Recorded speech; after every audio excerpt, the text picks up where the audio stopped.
Okay, well, welcome once again to the Phytobiomes Alliance webinar series. My name is Dusty Gallagher, Executive Director of the Phytobiomes Alliance, and we have a great program for you today. And to kick it off, I'd just like to share a few slides about the Phytobiomes Alliance. As you well know, we are a nonprofit consortium of industry, academic, and governmental scientists. And our vision is that by 2050, all farmers have the ability to use predictive and prescriptive analytics based on a number of factors so that they can determine the best combination of plants, management practices, and inputs for a specific field in a given year. So we are very fortunate to have a number of sponsors that allow us to do what we do and to promote the systems approach for plant-based agriculture. And so I'd like to take a moment to recognize those sponsors.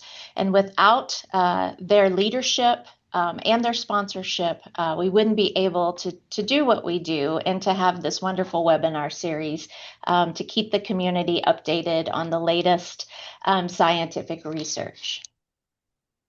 So, as I mentioned, we are a systems-based approach. So we work with plant-based agriculture, plants growing in any substrate. Soil is represented here on this infographic, but it can be soilless systems as well, and many other types of systems. And so what we're trying to do is we're trying to coordinate research that will help explore and better understand all of the interactions that take place in the system. So within the soil and the plant, but also many other microorganisms, microbes, animals and plants that live within the soil or the ecosystem inside it, and just to really understand what happens in the interactions of all of this in the system. And so we also include climate, weather, and water in this. And then in agriculture, everything is influenced by management practices. So we also want to understand, what best management practices a farmer can do to produce the food, feed, and fiber in a sustainable way. And so we're very fortunate that we have this webinar series to help distribute and contribute to the information. And so we have two upcoming webinars that we want you to take note of. On April 22nd, we will be digging into the rhizosphere chemistry with Adrienne Fremont. And then on June 24th, Matthew Barrett from France will be talking about the seed microbiota. So these webinars are scheduled. The registration is out. So please take a moment to go ahead and get registered for these upcoming series. And we want to let you know that at the end of 2026 in November, we will be having our International Phytobiomes Conference. This is a biennial event that we host and plan, and it's a great way for the community to come together and exchange ideas and network, and it's based on a multidisciplinary approach. And so there will be talks on the full range of the phytobiome system. And we really encourage you to attend because it's a great way to start talking about new types of work, existing work, and any potential collaborations that could be developed based on this exchange of information. So registration is open. So we encourage you to go on, get registered, make your travel arrangements before the early bird registration deadline ends, which is in September 4th. We also would like for everyone to submit an abstract to have a possibility of giving a abstract talk or a poster flash talk, or perhaps just displaying a poster of your work. That deadline is August 28th. And so please go on our website, our conference website, take a look at the information and start making your plans to attend. We hope to see you there. So, without further ado, let's get started with our webinar today. Just to let you know that this webinar is recorded and will be posted on the Alliance YouTube channel. So, if you'd like to go back and revisit it, it will be available to you later today. And then after our presentation today, we will have a short Q&A session. And so I'd just like to remind everybody that there is a specific question and answer panel. You should find that at the bottom of your screen.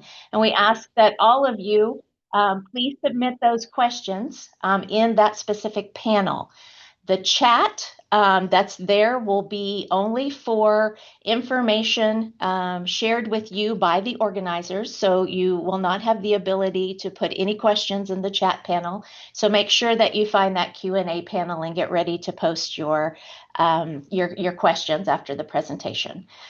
We will be sharing some links and some handouts with you in the various in the handout portion and area of the panel, and so make sure you check that out as well. So I would like to introduce to you today our speaker, Maggie Wagner, who is at the University of Kansas. And Maggie will be discussing ecosystems to molecules and the historical precipitation and how it shapes soil microbiota's effect on plant drought tolerance. So Maggie, welcome. Thank you so much for joining us today. And I will stop sharing my screen so that you're able to share your presentation. So welcome to the webinar, Maggie.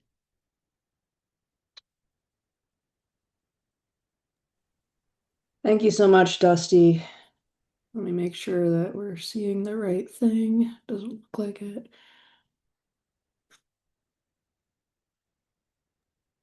I think maybe just putting it in presentation mode, and then we'll Yeah, that would probably do it. be ready to go.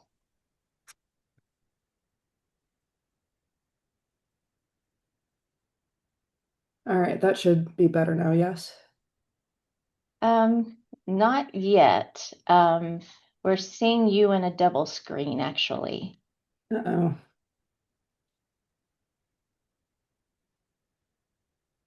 Let me restart this.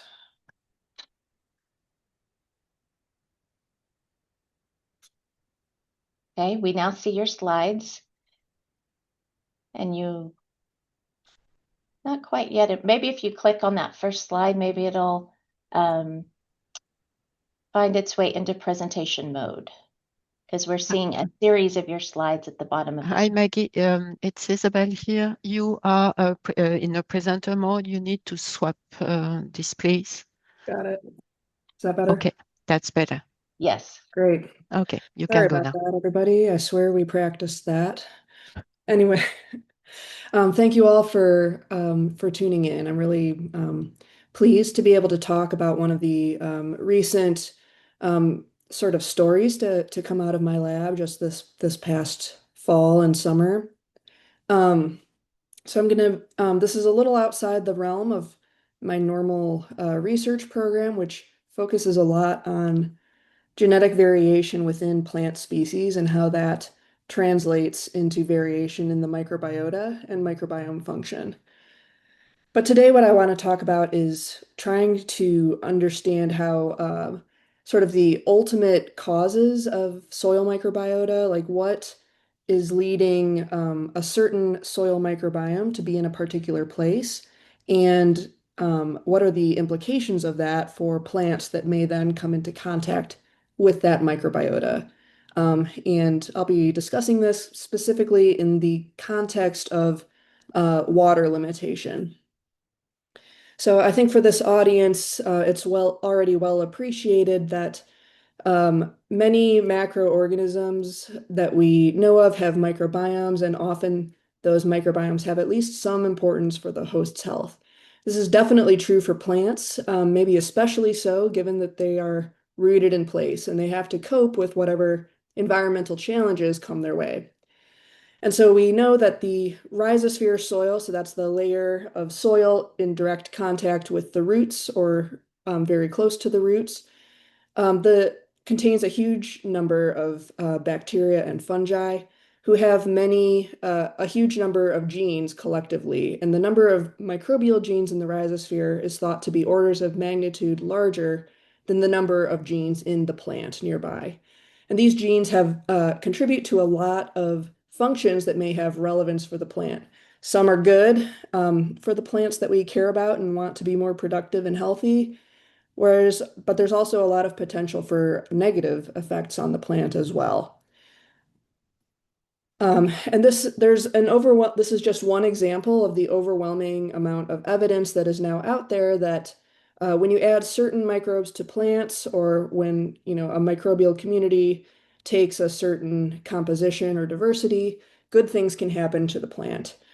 So this is just a summary from a recent meta-analysis showing a summary of 57 studies and over 2,000 individual observations of microbial additives improving the drought tolerance of plants. And as you can see from the categories on the slide, it involves a huge number of physiological functions. So that's just one example. There are many out there. But the specific question that I want to talk about today is, how can we predict what that emergent function of a plant-associated microbiome will be for the plant host? Because these microbial communities are immensely complex, often involving hundreds to thousands of species, and it's not at all clear how we can predict, what function a certain microbiome will have. And so what I'm going to talk about today is some of the more proximate mechanisms that contribute or lead to a certain microbiome function. You can think about the identities of the organisms that are in the community and the genes that they have, and then the local environmental conditions that will influence their behavior. And on the plant side, you have the plant's genotype, which underlies its phenotype, which is what the microbes actually perceive, and then as well the plant's phenotypic response to a given microbiome. But we can also think about more ultimate causes of microbiome function, which mainly involve, why are certain microbes there in the first place? In a given soil of a field, in a given location, what factors over long periods of time have shaped the ambient community that is in that soil? What are the ecological and evolutionary mechanisms that have contributed to those organisms' trajectories over time? And similarly, the plants that are there have been often, not always, evolving there for a long period of time as well. And they've been evolving in potentially in ways that are linked to the evolution of the microbes. So the goal of this project I'm going to talk about today was to explicitly link the more ultimate causes of microbiome function to the more proximate causes. And specifically, I want to know if we can have information about the conditions under which the microbiota have evolved. Does that help us predict how they will interact with a host at the molecular and physiological levels? And I'm going to talk about this in the context of water limitation, which is a major environmental challenge for many plants. And so when we think about plants adapting to low water availability, we can think about sort of genetically fixed adaptations, traits like succulence or cuticle thickness or trichomes to reflect light, different ways of doing photosynthesis and so forth, all of these traits that can help with retaining water. There's also plastic responses that we know a lot of plants do. When they encounter water-limited conditions, they'll change their phenotypes accordingly. And the same thing is true with a lot of microbes. So there's, sort of constitutive genetic adaptations like higher levels of osmoprotectants produced by these cells, thicker cell walls, the ability to form dormant spores that can hang out in the soil and wait for more favorable conditions. And again, they just like plants, they can change their behavior, change their phenotypes in real time in response to um, the water availability. Things like changing the level of osmolytes in the cells, entering or leaving dormancy, and changing their metabolism. And so the sort of net effect of all of these processes going on during water limitation over long periods of time are going to combine and sort of uh, just build on each other over long periods of time. We have both ecological processes um, that are changing community composition. We've got, like the better adapted organisms are going to be able to outcompete less well adapted organisms under those conditions. And that contributes to natural selection for changing within microbial lineages to make them perhaps better able to thrive under dry conditions. And over time, those things compound on each other and create something known as soil legacy effects. And this is not a new concept. There's been a ton uh, of really great work done on the phenomenon of precipitation legacy effects in soils, particularly microbially mediated legacy effects. And while this is not a universal phenomenon, it's been documented many times, and there's been a lot of research interest because of the implications for plant performance, especially under a changing climate. But one thing that sort of remains to be seen is how these types of legacy effects actually work, both on the microbial side and on the plant side. So we want to know, at the molecular level, what is happening when a soil legacy effect develops. Physiologically, what does that do to the plant? And so this was a major motivation for the work I'm going to talk about today. And this was really a wonderful team effort involving a was led by three postdocs in my lab and the lab of my collaborator, Gabriel Castrillo. So Nicole Ganan in my lab, Valeria Custodio in Gabriel's lab, and David Gopalchin in Gabriel's lab. So I just want to emphasize how what an amazing job these folks did and really sing their praises. I hope the high quality of their work really stands out in this talk. Okay, so we started this project asking this question: how do soil microbiomes with legacies of high versus low precipitation impact plant phenotype? So to answer this question, we went out and sampled soils from prairie remnants across the state of Kansas in the United States.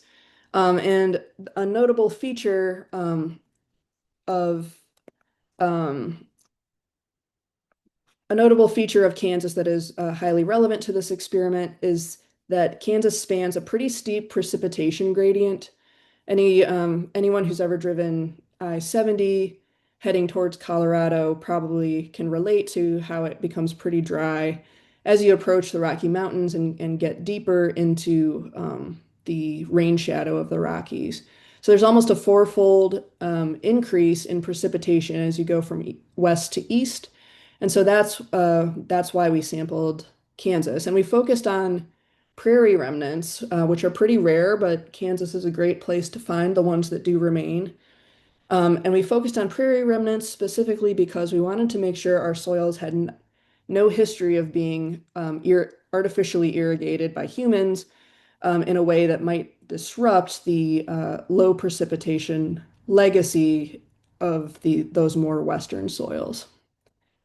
So here are just some photos of the prairie sites where we collected our soils. You can see that these more western sites here um, are looking, kind of deserty. The vegetation is smaller, and then as you get west, it's a little more lush. Or well, we collected these soils in October, which is why these all look so brown. But during the summer, it's quite green and lush over in these more eastern sites. Excuse me, Maggie, do you mind checking your screen? It looks like Yep. your presentation view is overlapping your slides. Yeah, where did this Thank come? you. Thanks. Sorry about that. It just popped up out of nowhere. Okay. Um, here we go. So um, from each of these sites, we sampled six soil cores, which we used as replicates from each location, and moved them forward in our study. So the first thing we wanted to know, we looked a lot at the molecular properties of these soils from different precipitation legacies. So we extracted DNA, and later I'll talk about inferences from RNA-based assays. And the DNA tells us both what organisms are there and what genes do they have, which we think will provide more information about the functional potential of the community. And then RNA gets us even closer to that functional potential being realized because it tells us which microbial genes are actually being expressed. So I'll talk first about which organisms were in these soils. I want to raise the caveat at this point that about 97% of our sequence reads were bacterial. We used shotgun metagenome sequencing for this, and we're not sure whether this reflects a something real or if it was some sort of artifact. It was 97% is much higher than we expected, but for this reason, we made the choice to focus especially on bacteria and legacy effects on bacterial communities. So Valeria led the charge to identify the bacterial biomarkers of chronic water limitation. And so kind of a first look at this sort of shows a clear pattern where we've got, as you go from drier locations to wetter locations, you can see an increase in the Pseudomonodota, while the actinomycetes are declining in abundance. And that's a very typical pattern of actinomycetes being associated with dry locations. That's just based on the relative abundance of at the phylum level. But we knew that across this precipitation gradient we were focusing on, it's not just precipitation that changes across this gradient, and we knew we needed to control for confounding environmental factors. So Valeria took our soil cores from these field sites, and she used X-ray CT and ICP-MS to respectively measure the soil porosity level and the soil ionome or mineral nutrient content in these soils. And indeed, she found a clear gradient in the level of soil porosity. So on the x-axis here is porosity, and the profile and y-axis is soil depth, with the top of the soil being up here at 0. And so you can see how the three drier soils from dry regions tend to have lower soil porosity than the three soils from the higher precipitation areas, and that is especially pronounced at the more shallow soils, which also is where a large amount of the plant's root system is. And that was a well-supported relationship separating the three dry locations from the three wet locations, this being the relationship to precipitation. She found something similar with the soil ionome, where she had data on all sorts of elements and micronutrients that are important to plants and to microbes. And so she was able to identify which elements were negatively correlated with precipitation over here, as well as a bunch that were positively correlated with precipitation, which made it clear that we needed to control for these using multiple regression. So we use a statistical method to control for those confounding factors in our statistical models, and use this approach to then look at the correlations of individual bacterial taxa with precipitation. And so here on the x-axis are the uh, um, the taxonomic IDs assigned by NCBI for the organisms that we detected in our data set. This is not all of them, but it's the majority of them or the most abundant ones. And then on the y-axis here, it will be the correlation coefficient in response to precipitation.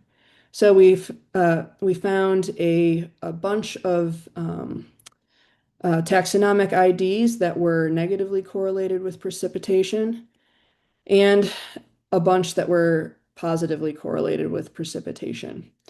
So we take this as evidence that, after you control for important confounding factors, you can find these sort of robust biomarkers, essentially, of a chronic water limitation. We then went to look at deeper into the metagenome data and ask what genes do these organisms have? And so what are these precipitation-related correlations? What are their implications for the functional potential of the community? And so this and part of the analysis was led by David Gopalchin. He did a really great job using a similar statistical approach to the one that Valeria used to identify what functional gene categories were associated with high or low precipitation.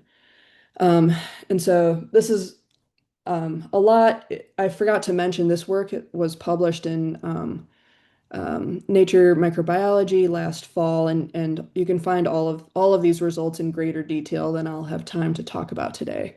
But some of the highlights are that there were functional categories, dozens of functional categories that were significantly associated with precipitation.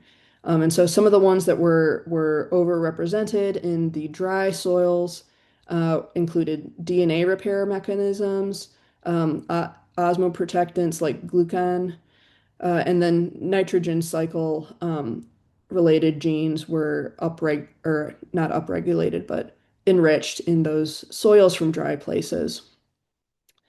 Um, and all of these have been linked in some form to stress tolerance in bacteria. So we thought that was a cool result.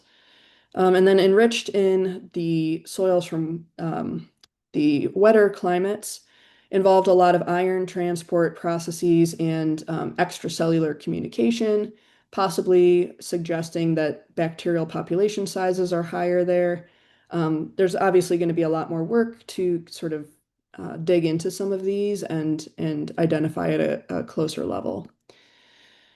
Another very cool analysis that David did was to look um, not just at, the overall gene content within each soil type.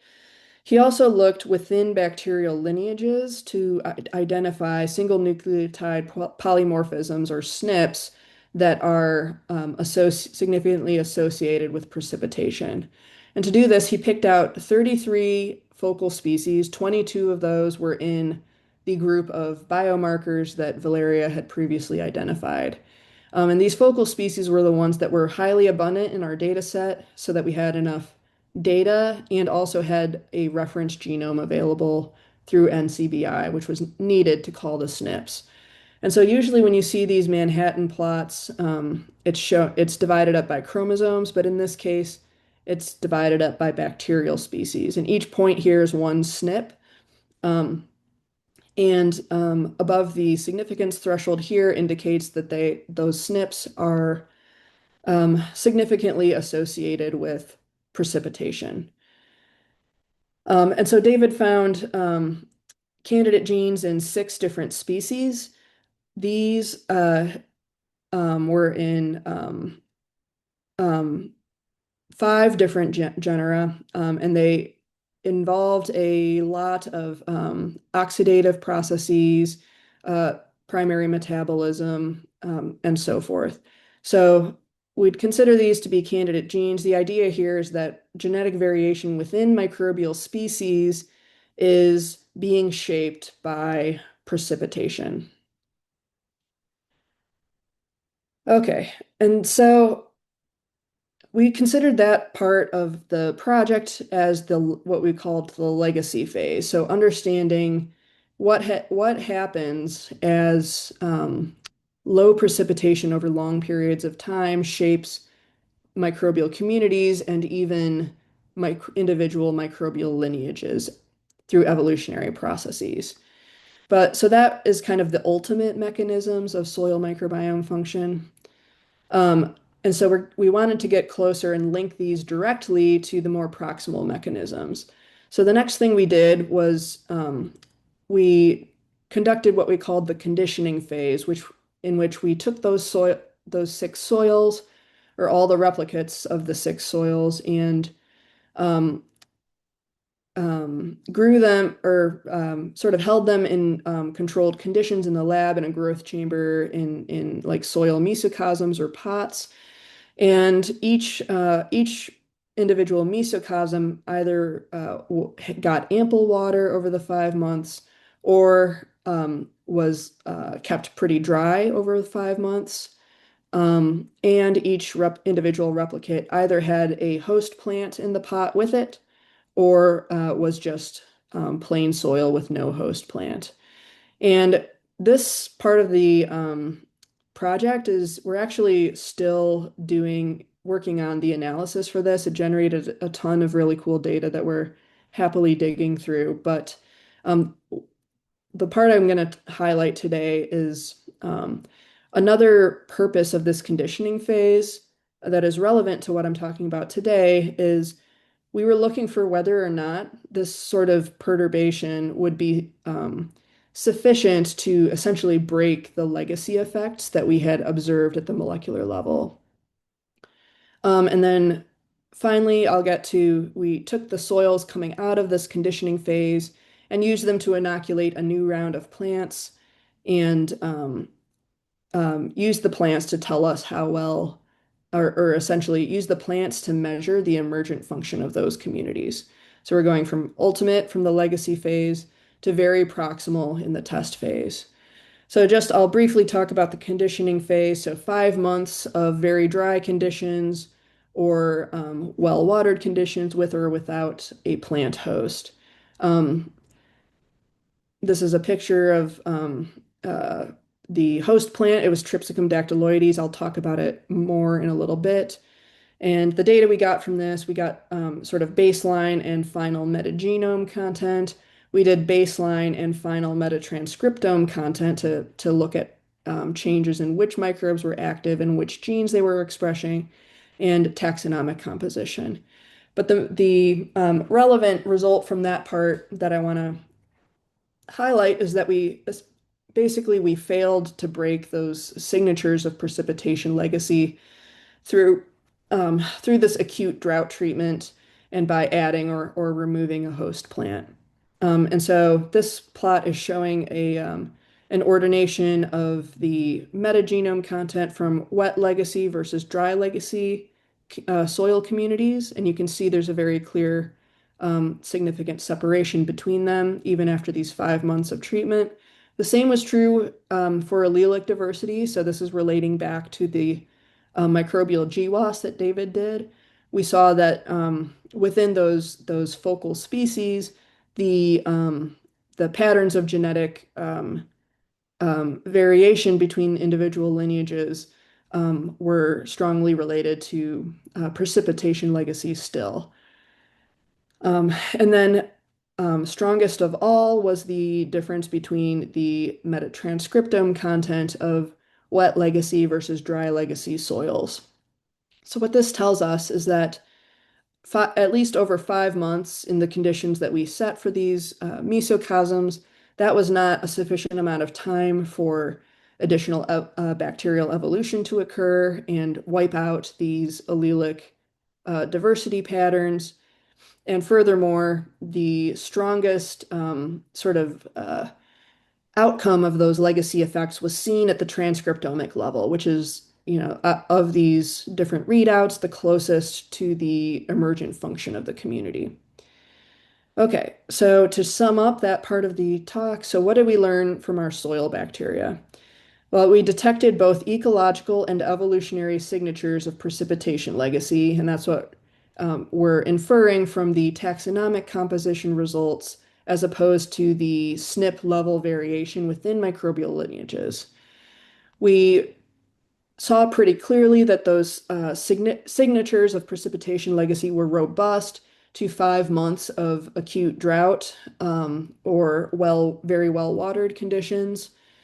Um, and the strongest effects of precipitation legacy were on bacterial behavior or gene expression. So now I want to focus on this last phase of the experiment. We call it the test phase or alternately the phytometer phase. So the word phytometer is exactly what it sounds like. It's using a plant to measure something. And in this case, we used um, the plants as phytometers to measure the emergent function of these soil communities. So we can, pick apart the sequencing data all day long and try to infer what those communities will be like. But ultimately, the clearest answers will come from um, simply doing experiments to see what happens to the plants when they're grown with different communities. So every one of the soil mesocosms that went through the conditioning phase was used to inoculate 4 pots during the phytometer phase.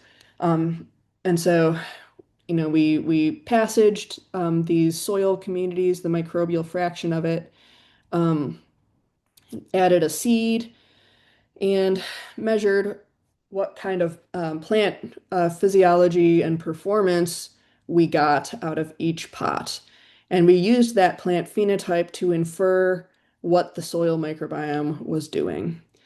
And we used 2 species to generate those readouts. The first one is a plant called Tripsicum dactyloides, or eastern gamagrass. The second one is maize, which is probably familiar to most, if not all of us, major food crop.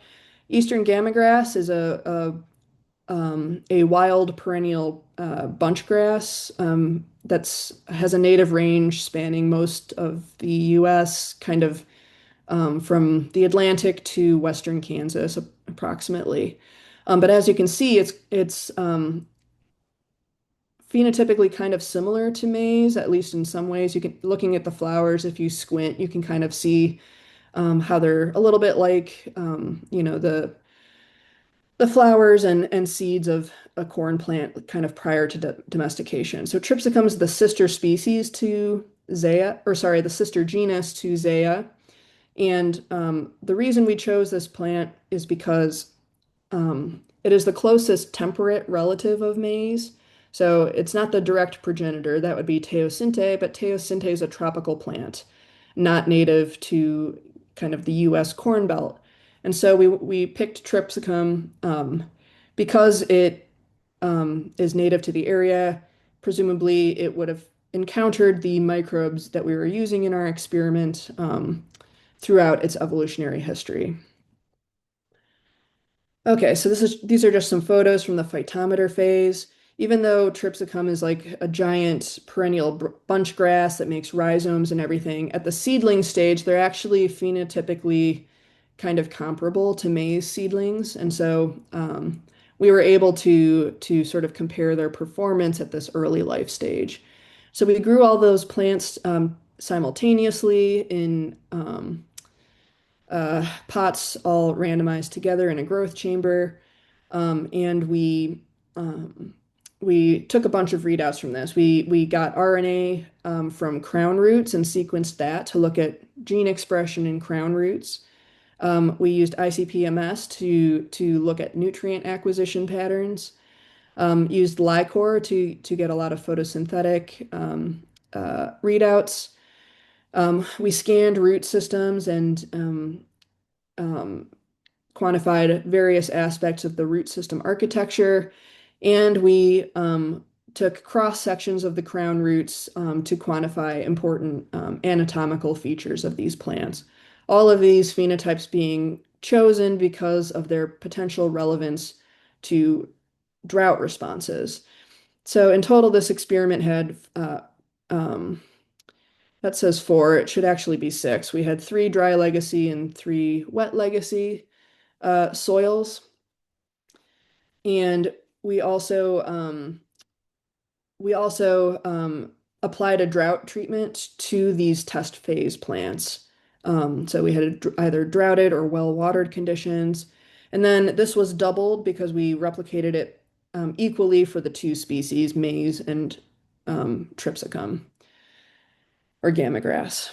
And, just looking at the effect of the drought treatment, you can see we were confident that our drought treatment was sufficient to stress the plants out and lessen their vigor without actually killing them.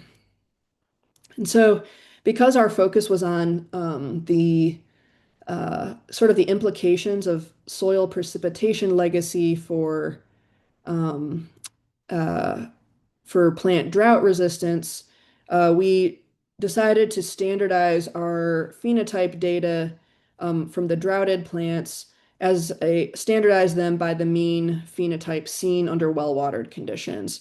So we called that the S index, scaled plant phenotype. And so the way to interpret these plots is that a value of 1 means that the droughted plants were phenotypically identical to the well-watered controls, so that drought had no effect on the phenotype. Um, Alternatively, if you see, a value of 85 or 85% here indicates that the trait value was 15% lower in droughted plants compared to the well-watered plants. And so we could do this, calculate these separately for plants with the different inocula from various precipitation legacies. And from this point on, we grouped the soils into just 2 groups, the low or the high. That was, we felt, justified based on the molecular level patterns we saw coming out of the conditioning phase that were still clearly separating these soils into those 2 groups. Um, so, what did we see? Well, we saw that the microbial precipitation legacy appeared to mediate the acute drought effects on the majority of the functional traits that we tested. We measured a lot more than 9 traits, but we used some sort of preliminary analyses to remove redundant ones that were highly correlated with each other, which left us 9 that we were particularly interested in and also are related to plant performance under water limitation. So you can see that the low precipitation soil inoculum in brown here substantially increased the amount of transpiration relative to the well-watered control. Same thing with water use efficiency, and same thing with chlorophyll content.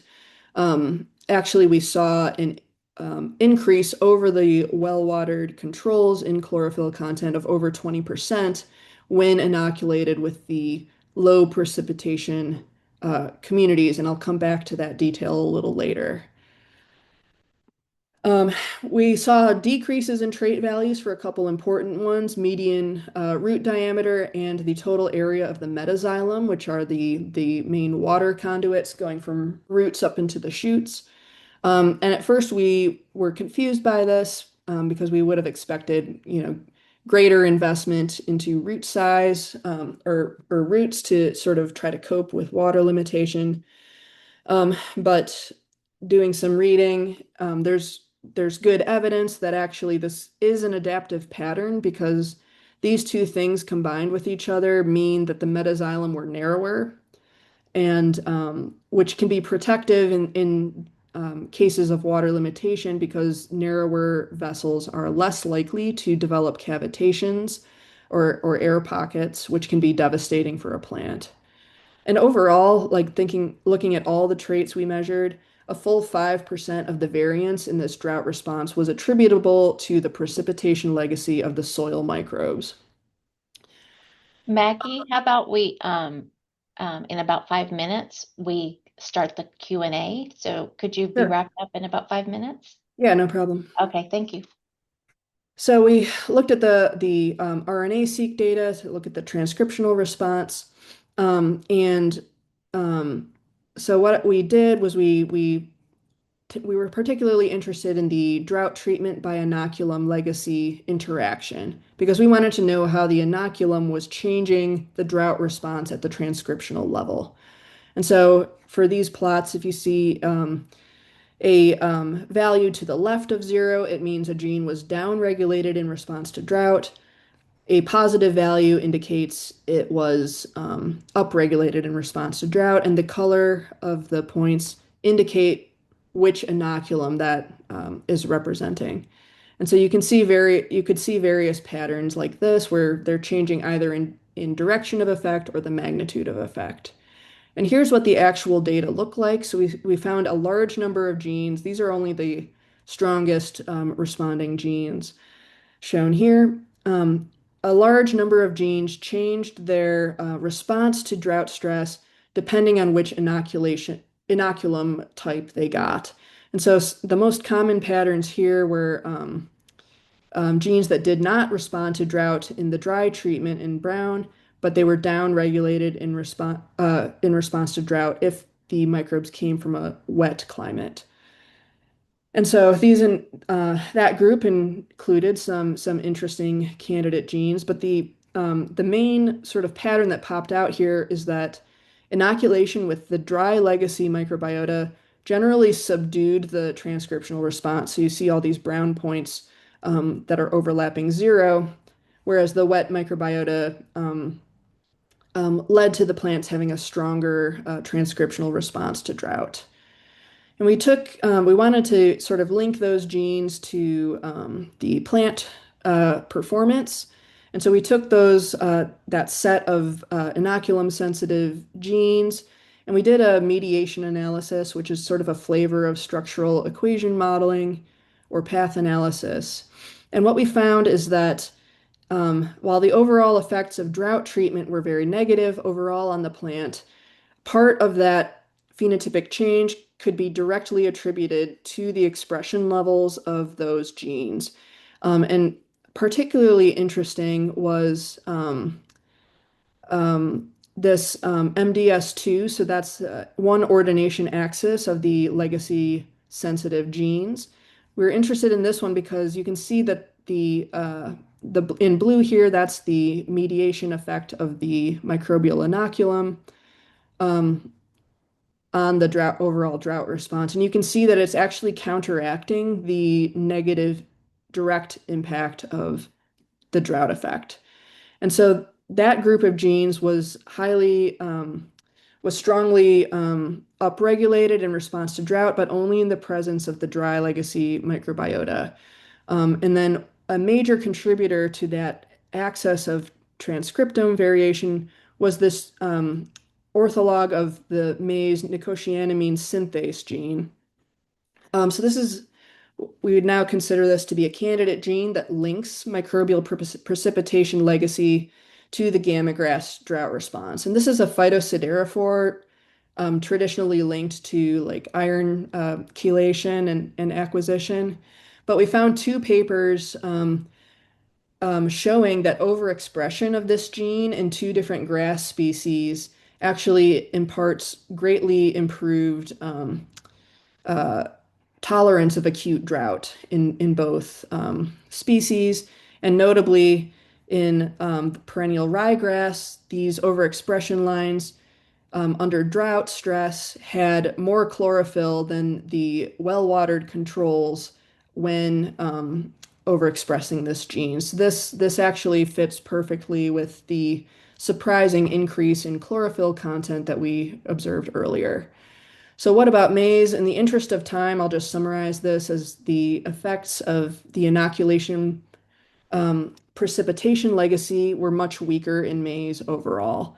Less obviously beneficial. We weren't able to kind of link these phenotypic changes to performance in the same way that we could for gamma grass.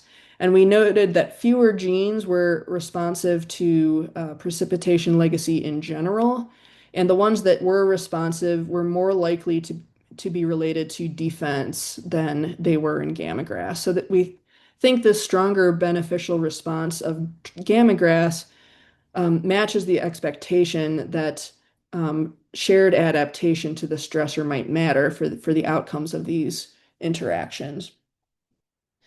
And then just to wrap up, our last readout was the bacterial root microbiome measured using 16S sequencing.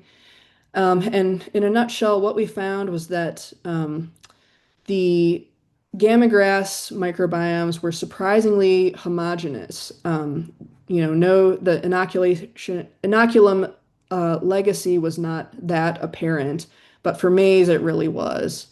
And so that is kind of opposite of what we saw for the phenotypic responses. And then overall, again, comparing the drought treatment to the control, we uh, we saw that strong overlap for gamma grass, but clear separation for maize, suggesting greater stability of the root microbiome in gamma grass in response to drought compared to maize. Um, so to sum it up, precipitation legacy does explain some of the emergent functions, and we were able to identify those at the transcriptional level in the plant. And probably most importantly, those precipitation legacy effects are not necessarily transferable from one plant species to another. There's a lot of work left to do to sort of work out the specific pathways involved in those responses, though. And I'll use my last minute to just plug this new resource coming out of my lab, tangentially related. We just released a culture collection of maize root-associated bacteria. They're publicly available through the DSMZ.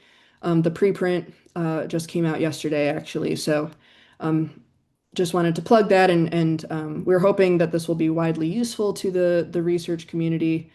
So hope you find that helpful. And with that, I'll thank my lab group and funding agencies. Obviously, can't do any of this work without them. And thank you all for tuning in.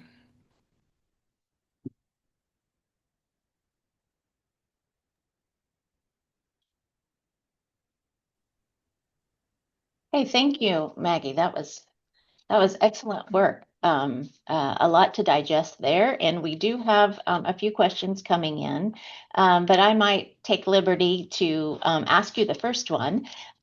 So you mentioned, there's a lot of work yet to do on this scope here, and with the Phytobiomes Alliance, we're really interested in translating work like yours into some solutions for, whether it's product developers or whether it's producers and the like. So, how do you see this? Let's say all of the work that needs to be done is completed. At the end of the day, what is it that you see, and how can we translate this to solutions to growers and what they do in the field? Yeah, good. That's a really good question. I'm a big believer in the power of breeding and other genetic manipulations to sort of optimize and improve plant microbiota interactions. And one of the reasons we study gamma grass is because it is closely related to maize, but it's wild. It has a lot of genetic variation that could be considered for use in corn. And there have been successful introgressions of gamma grass genes into maize previously. It's not easy to do, but it is possible. And so trying to really dig into the gamma grass genes that are apparently leading to more beneficial interactions with the soil microbiota in the US. Um, I guess my vision would be that some of those genes could be useful to breeders to develop new varieties that are able to get these benefits.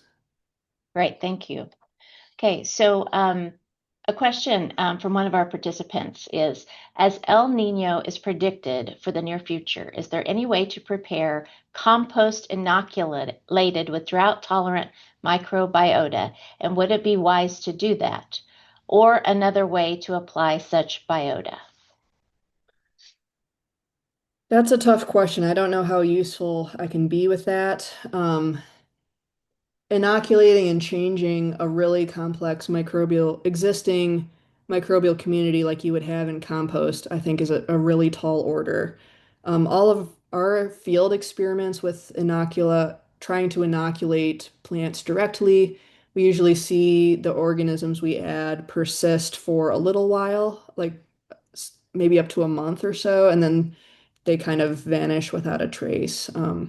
That's one of the reasons why I favor uh, genetic techniques to try to improve these uh, um, relationships because they seem more stable to me, and you don't have this problem of, it's this idea that can we get the plants to, find the best microbes from where the soil in wherever it happens to be located and whatever the current weather conditions are. So I guess I'm saying I don't really have an answer to that question. And I'll say but and I know a lot of companies have worked on this more directly, but from what I understand, most of the evidence is that there's a hard time kind of getting microbial inocula to persist in a complex soil environment. And so that I would be amazed if that would work. That would be really cool. Okay, the next question is, did you also control for variation in plant communities at the sampled prairie sites? That's a great question. We purposely targeted bare soil. I know that that's not, there's still going to be, detritus in the soil that would have influenced those microbial communities. And overall, the plant community density is going to be highly correlated with precipitation as well. We have really dense tall grass prairies in the east and much sparser shortgrass prairies in the west. So we didn't explicitly control for that other than just targeting bare soil. Okay. We have two more questions that we're going to try to get to because they have been upvoted. So one participant says, amazing work, Maggie. To what depth were the soil samples collected? Would testing soil inoculants from different depths be meaningful? And how did you maintain integrity of your inoculant across experiments? So there's about three questions in that. Yes. So our soil cores were taken to 6 centimeters. So not very deep, but we were targeting kind of the area of most active root growth. The integrity of the inocula, like I said, we kind of purposely tried to mess with the inocula. Through the conditioning phase, we tried to see if we could erase the legacy effects. Um, but we always passaged like individual replicates from one phase to another. We didn't pool between stages of the experiment or anything like that. And we used semi-sterile technique throughout. Um, so yeah, we did our best. I mean, yeah, I would recommend looking in the methods of the paper for kind of the details on how we did that. But um, we were pretty confident that by the end of the experiment, we were still working with microbial communities that were representative of where we got them from. Okay. Well, thank you very much, Maggie, for sharing with us your very important work. And thank you to all the participants for joining. And we'll see you at the next webinar. Thank you. Thanks, Dusty.